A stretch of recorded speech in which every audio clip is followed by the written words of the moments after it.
Hello friend, once again welcome to my YouTube channel Saritraj creative India. This is Sachchidanand Vishwakarma. So आज के हमारा topic है chapter number 8, that is India climate vegetation and wild life. भारत के जलवायु, वनस्पति और वन्य जीवन के बारे में। तो चालू करते हैं। चालू करने से पहले बता दें कि इसका पीडीएफ हमारे टेलीग्राम चैनल पर ऑलरेडी अवेलेबल हो चुका है, जो कि डिस्क्रिप्शन बॉक्स में हमने इसका लिंक प्रोवाइड कर दिया है। ओके, चालू करते हैं।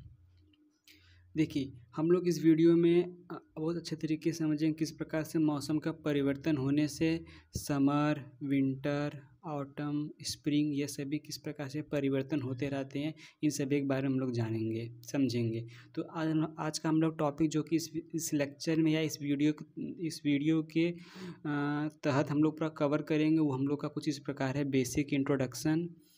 पहले हम लोग पूरा इसका इंट्रोडक्शन लेंगे कि किस प्रकार से क्या क्या इसमें है होते हैं, किस प्रकार चेंजिंग होती हैं। कोल्ड वेदर सीजन या बोल सकते हैं विंटर, हॉट वेदर सीजन और समर बोल सकते हैं। साउथ वेस्ट मानसून सीजन और रेनी सीजन बोल सकते हैं इसको। सीजन ऑफ रिट्रेटिंग मानसून और autumn, natural vegetation, why are forest necessary, यह पढ़ेंगे। फिर लास्ट टॉपिक है वाइल्ड लाइफ, यह चीज़ हम लोग कवर करेंगे। चालू करते हैं बेसिक इंट्रोडक्शन से। देखिए, जैसा कि हम लोग दिनचर्या में डेली न्यूज़पेपर, अखबार, ये सभी टीवी पढ़ते रहते हैं कि मौसम में परिवर्तन हुए, आज चेंजिंग हुई, आज का तापमान इतना है, आज का तापमान इतना है, आज बरसात होगी, आज बहुत ज़्यादा धूप होगी। ये किस प्रकार से होता है, किस प्रकार से परिवर्तन, ये सभी चीज़ हम लोग इस लेक्चर में कवर करेंगे। जैसा कि हम लोग ये हमेशा महसूस करते रहते हैं, महीने 2 महीने के बाद कभी ठंडी आ जाती है, कभी गर्मी आ जाती है, कभी हम लोग का आइसक्रीम खाने का मन करता है, कभी हम लोग को चाय पीने का मन करता है। ये किस कारण से होता है, यह सभी इसमें हम जानेंगे। जैसे कि अगर हम लोग आइसक्रीम खाने का मन करा, इसका मतलब कौन सा मौसम हो सकता है। इसका मतलब कि डायरेक्ट हम समझ सकते हैं कि यह कौन सा मौसम है, यह गर्मी का मतलब कि समर का मौसम है। लेकिन अगर हम लोग को चाय पीने का ज़्यादा शौक है, कुछ गर्म गर्म चीज़ खाने का मन कर रहा है, उसका मतलब कि वो विंटर है, ठंडी का मौसम है। ठीक इसी प्रकार से बरसातें भी होती हैं, ऑटम भी आते हैं, पतझड़ भी होते हैं। ये सभी चीज़ है। देखिए, यहाँ पर साफ साफ लिखा है हॉट और कोल्ड, सनी, क्लाउडी, ये सभी चीज़ आप यहाँ पढ़ सकते हैं पीडीएफ में। अब देखिए ब्रॉडली ये इन सभी चीज़ को देखते हुए हम लोग पूरे साल भर के दरिया को, ये सब जो परिवर्तन हो रहे हैं मौसम में, सभी देखते हुए हम लोग सीजन को 4 प्रकार से क्लासीफाई किए हैं। एक पहला आपका है विंटर, फिर समर, फिर रेनी सीजन, फिर ऑटम सीजन, जो कि उसका काल है। विंटर सीजन दिसंबर टू फरवरी चलता है, समर सीजन मार्च टू मई चलता है, और रेनी सीजन जून टू सितंबर से चलता है। हाँ, जून टू सितंबर। एंड जो ये आपका है ऑटम सीजन, ये अक्टूबर टू नवंबर चलता है। लेकिन यहाँ पे मिस्टेक से यहाँ लिखा गया अक्टूबर टू नवंबर चलता है। Okay, now we have to covering. First we have to understand winter season. Winter season. During the winter season, the sun ray do not fall directly in the region. सन रे directly fall इस region में होती है। किस reason पे? जैसे हम लोग जानते हैं कि यहाँ पहले समझते हैं हम लोग, जैसे कि यह आपका ग्लोब है, पूरा अर्थ है। ठीक, अर्थ में एक इक्वेटर लाइन होती है, बीचों बीच रहती है। एक यहाँ पे आपका प्राइम मेरिडियन लाइन होती है। अगर इस हिसाब से देखा जाए तो इंडिया कहाँ लाई करता है? इंडिया एक ट्रॉपिक ऑफ कैंसर लाइन ये हो गई, एक ट्रॉपिक ऑफ कैप्रिकॉर्न लाइन हो गई। तो India north eastern region line करता है। नॉर्थ ईस्टर्न रीजन यह आपका है, यह आपका रीजन पूरा नॉर्थ ईस्टर्न रीजन है।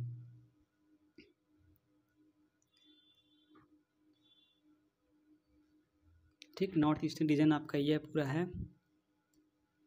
ये आपका नॉर्थ ईस्टर्न रीजन है। नॉर्थ ईस्टर्न रीजन मतलब इंडिया यहाँ लाई करता है। इसका मतलब कि हम लोग ये जानते हैं कि सूर्य रेस हमेशा, जो सूर्य की प्रकाश होती हैं, यहाँ से ट्रॉपिक ऑफ कैंसर से लेकर ट्रॉपिक कैप्रिकॉर्न के अंदर में ही डायरेक्टली फॉल होती हैं। इसके ऊपर नहीं जाती हैं, लेकिन इसके ऊपर कहीं ऊपर डायरेक्ट सन रे फॉल नहीं होगी। अगर यहाँ पे सन रेस, यहाँ से सन रे अगर आ रही हैं, ठीक, से हम सन बना ले रहे हैं, सन रे है, ये सन यहाँ से आ रही है, तो बस सन की रे जो बस डायरेक्टली यहाँ पे और इसके बीच में फॉल होगी, इसी ट्रॉपिक कैंसर ट्रॉपिक कैप्रिकॉर्न के बीच में। तो हम लोग का इंडिया यहाँ पे लाई करता है नॉर्थ ईस्टर्न हेमिस्फीयर में। नॉर्थ हेमिस्फीयर लाई करने से यहाँ पर ज़्यादा मात्रा में सूर्य की रे गिरेंगी। लेकिन विंटर सीजन में यही चीज़ एक बार यहाँ जाएगी तो कुछ महीने के बाद यहाँ चली जाएगी। जब यहाँ पहुँचती है तो यहाँ पर हमेशा ठंडी रहेगी। संभवतः बात है कि अगर यहाँ पहुँच जाएगी तो यहाँ पे ठंडी होगी। तो भाई during the winter season the sun ray do not fall directly, मतलब सन रे डायरेक्टली फॉल नहीं होता यहाँ पे। इसका मतलब कि सूर्य की जो रे है यहाँ पे गिर रही है इस रीजन में, ट्रॉपिक ऑफ कैप्रिकॉर्न के रीजन में। ऐसे region the temperature are quite low, और यहाँ पे जो तापमान रहेंगे यहाँ की बहुत ज़्यादा कम रहेंगे इन द नॉर्थ इंडियन में। मतलब कि नॉर्थ इंडियन ऊपर होगा और साउथ इंडियन नीचे होगा, तो साउथ इंडियन में as compare to north Indian temperature कम ज़्यादा रहेगा, लेकिन यहाँ पे कम रहेंगी। अब समझते हैं हम लोग समर सीजन मतलब गर्मी के बारे में। In the hot season in the hot weather season sun ray more or less directly fall in the region, मतलब कि सन रे या ज़्यादा नहीं या कम लेकिन फॉल जरूर करेंगी उस रीजन में। ये भी अभी हमने यहाँ पर आपको बताया था ये वाला सिस्टम ने, सन रे यहाँ पे आ जाएंगी उसी इस समर सीजन में।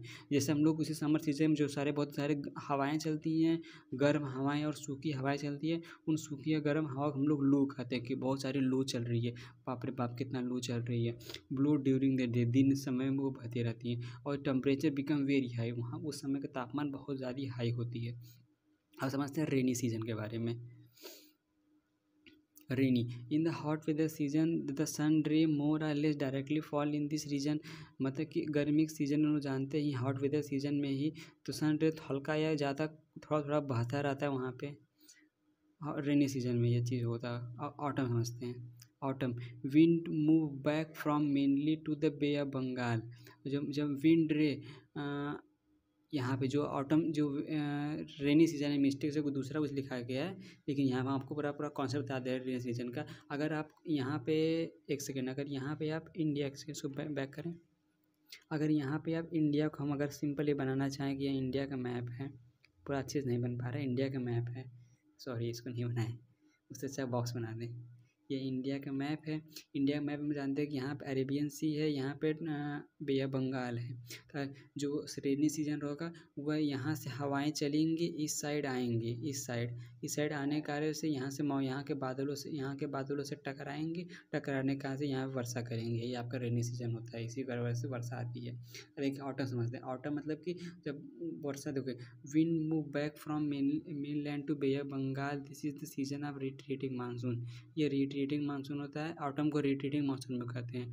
The southern part of India particularly Tamil Nadu and Andhra Pradesh receive rainfall in this season, in season में पाते हैं। However the climate is about the average weather condition which have been measured in many year, हमेशा हर साल भी major किया जाता है।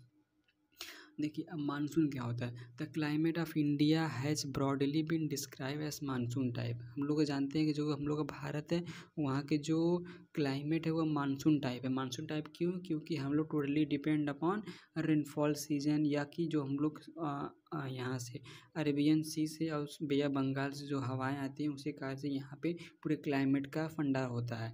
Monsoon is taken from Arabic word, monsoon जो शब्द है अरेबिक शब्द से लिया गया है, जिसका मतलब है मौसम, which means season due to India location tropical. जैसे हम जानते हैं कि जो इंडिया का लोकेशन है वो ट्रॉपिकल रीजन लाया गया है। ट्रॉपिकल रीजन मतलब कि ट्रॉपिक ऑफ कैंसर से लेकर ट्रॉपिक ऑफ कैप्रिकॉर्न के बीच में जितने कंट्री आएंगे उन सभी हम लोग कहेंगे ट्रॉपिकल रीजन। ट्रॉपिकल रीजन में इंडिया भी लाइज करता है। Most of the rain is brought by monsoon winds, जितनी भी रेन इंडिया में आती है मानसून विंड से आती हैं। Agriculture in India is dependent on rain, agriculture जो भारत में होती है वह भी इसी पे डिपेंड रहती है। Good monsoon means adequate rain and abundant crop, मतलब अच्छी भारी मात्रा में क्रॉपें या फसलें अच्छी होंगी। The climate of place is affected by location, altitude, distance, seas and relief. मतलब कि जो क्लाइमेट आप किसी भी जगह का जो मौसम या क्लाइमेट जो कि वहाँ का वो क्लाइमेट है वो पूरा डिपेंड करेगा कि वो किस लोकेशन पे है, किस एल्टीट्यूड पर है, किस डिस्टेंस पे है और उसकी रिलीफ पोजीशन क्या है। ये सभी चीज़ बहुत मायने करती है। क्योंकि अगर हम लोग देखा जाए इंडिया में कि इसे राजस्थान में देखेंगे तो बहुत ज़्यादा गर्मी होंगी, लेकिन अगर देखा जाए हम लोग को जम्मू कश्मीर उतनी गर्मी नहीं होगी। अगर देखा जाए कोलकाता मुंबई में उतनी गर्मी नहीं होगी, वहाँ पे मॉडरेट टेम्परेचर था। किस कारण से होता है वो समझते हैं। Therefore we experience regional difference in the climate of India. Like यहाँ बताया गया ना, Jaisalmer and Bikaner in the desert of Rajasthan very hot, बहुत ज़्यादा गर्म महसूस करेंगे। लेकिन अगर वहीं पे Dras and Kargil of Jammu Kashmir receive a freezing cold, वहाँ पे हमेशा ठंडी रहती है। कोस्टल, जैसे मुंबई और कोलकाता कोस्टल रीजन है जहाँ पे मॉडरेट क्लाइमेट पाए जाते हैं। They are neither too hot not, मतलब वो जो मॉडरेट क्लाइमेट होते हैं वो नहीं बहुत ज़्यादा गर्म होते हैं ना बहुत ज़्यादा ठंडा होते हैं। बीइंग ऑन द कोस्ट, ये समुद्र किनारे वजह से they place very these place are very humid, मतलब कि यहाँ पे हमेशा नमी बरकरार रहती है। अब देखिए एक चीज़, यहाँ पे एक जगह है नॉर्थ ईस्टर्न इंडिया, एक इसका कॉन्सेप्ट बहुत बहुत लोग को प्रॉब्लम होती है नॉर्थ ईस्टर्न इंडिया की, इसलिए कहा जाता है। उसके बारे में हम एक सेपरेट वीडियो बनाने वाले हैं, उसके बारे में आप देख लीजिएगा। Mawsynram in Meghalaya receive the world's highest rainfall while in the particular year it might not rain in the Jaisalmer Rajasthan. अब देखिए नेचुरल वेजिटेशन, ये पूरा पढ़ लीजिए। नेचुरल वेजिटेशन वो वेजिटेशन होता है, सिंपल भाषा समझ लीजिए कि जिसमें मानव का कोई उसका कोई भागीदारी न हो, मतलब डायरेक्टली वो पूरे totally depend upon climate and monsoon पे जो चीज़ डिपेंड हो उसे नेचुरल वेजिटेशन कहते हैं। जैसे कि यहाँ पर पूरा पढ़ सकते हैं कि देखिए very variety of plant life is surrounding how nice to a green grasses, ये सभी चीज़ हो गया। Small plant bushes and scrubs like cactus and following plants beside the many tall trees, some with many branches and leaves, neem, mango, some of which stand with a few leaves such as palm. The grass, scrubs and the trees which grow on their own without interference with the help of human being is called nature vegetation, मतलब कि बिना human interference से हुआ वो चीज़ nature vegetation कहलाता है। Do you wonder how this differ from each other? Different type of vegetation depend upon the climatic condition among which other rainfall is very important। सही बात है, उसमें रेनफॉल अगर न हो, मतलब रेनफॉल मतलब मानव का उपयोग न होना कारण मतलब कि उसको प्रकृति ऑटोमेटिक सब चीज़ दे रही है, सब चीज़ देने मतलब कि मेन वाटर ही है और सनराइज है, तो सनराइज को मिलेगा ही ऊपर से, और वाटर जो रेनफॉल ये बहुत कंपलसरी है। Due to varied climatic condition, India has a wide range of natural vegetation। अब देखिए वाई आर फॉरेस्ट नेसेसरी, ये बहुत इंपॉर्टेंट टॉपिक है। Forest are very useful for us, सब जानते हैं कि फॉरेस्ट हम लोग के लिए बहुत ही ज़रूरी है। क्यों ज़रूरी है? क्योंकि दे परफॉर्म वेरियस फंक्शन, ये हम लोग के बहुत सारे फंक्शन में परफॉर्म मतलब कि अपना भागीदारी देते हैं। लाइक प्लांट रिलीज ऑक्सीजन, हम लोग को ऑक्सीजन देता है plant, and that we breathe, जिससे हम लोग सांस लेते हैं। एंड एब्जॉर्ब कार्बन डाइऑक्साइड, जो हम लोग कार्बन डाइऑक्साइड छोड़ते हैं वो सभी कार्बन डाइऑक्साइड को एब्जॉर्ब भी करता है। ये दो चीज़ बहुत मतलब कि जो चीज़ अनवांटेड चीज़ है उसे वातावरण में डिस्ट्रॉय मतलब वातावरण में फैलाता नहीं है, वो भी एब्जॉर्ब कर लेता है। और ये चीज़ इंपॉर्टेंट है मानव के लिए ऑक्सीजन, वो चीज़ रिलीज भी करता है। The root of the plant bind और जो प्लांट की जो रूट जड़ें होती हैं वह सभी मिट्टी को बांधे रहती है, जिससे कि सॉइल इरोजन नहीं होता है। ठीक, और हम लोग जानते हैं कि जो फॉरेस्ट है वो furniture, fuel, fodder, medicine, plant and so many things, इस पे बहुत सारी इंपॉर्टेंट चीज़ बनाने में यूज होते हैं। अब देखिए forest are the natural habitat of wild life, हम लोग जानते हैं कि जो फॉरेस्ट है वह प्राकृतिक है, जो जंगली जीव जंतु हैं उनका एक आवास जगह है। Natural wild life, natural vegetation है जो बीन डिस्ट्रॉयड वो लार्ज, जैसे कि हम लोग जानते हैं कि आज के समय में बहुत भारी मात्रा में पॉपुलेशन इंक्रीज होने के कारण से सभी लोग जंगलों झाड़ियों को काट रहे हैं। उसके कारण से हम लोग को जो ग्लोबलाइजेशन है वो बहुत ज़्यादा बहुत तेज़ी से इंक्रीज हो रहा है।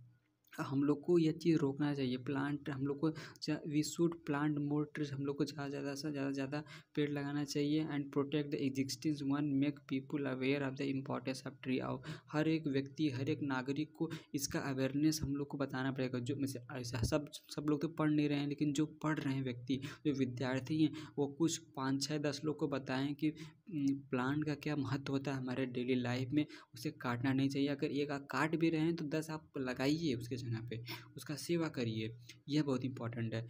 We can have a specific program like Van Mahotsav, जैसा कि हम लोग के सरकार द्वारा बहुत सारे ऐसे स्पेसिफिक प्रोग्राम चालू किए हैं। Van Mahotsav to involve the people making our earth green. अब देखिए वाइल्ड लाइफ क्या होता है। Forest are home to a variety of wild, हम लोग जानते हैं बहुत सारे 1000 species and animal are lives in the forest, bird, insect, one is मैंसी होता है। जैसे हम लोग जानते हैं कि tiger is our national animals, हम लोग जो टाइगर है हम लोग का राष्ट्रीय पशु है। ठीक, और इसी प्रकार से गिर फॉरेस्ट गुजरात में जो कि एशियाटिक लायन से कहलाते हैं। सब चीज़ करंट अफेयर का चीज़ है। जैसे हम लोग रन ऑफ कच्छ और इंडियन डेजर्ट, ये सब कैमल के लिए जाना जाता है। और से बहुत सारे ऐसी इंपॉर्टेंट और है कि यहाँ पे हाँ, peacock peacock is our national birds. Peacock हम लोग का राष्ट्रीय पक्षी है। वैसे भी चीज़ बारे में आप पीडीएफ में एक चीज़ इंपॉर्टेंट है कि can you name 5 birds commonly found in your area. क्या आप बता सकते हैं? अगर यह चीज़ आप उत्तर आ रहा है नहीं आ रहा है, सर्च करके गूगल से ज़रूर हमारे कमेंट बॉक्स में एक बार ज़रूर बताने की कृपया करें। Thanks for watching, thanks for listening and watching. We will meet on next video with a new topic with a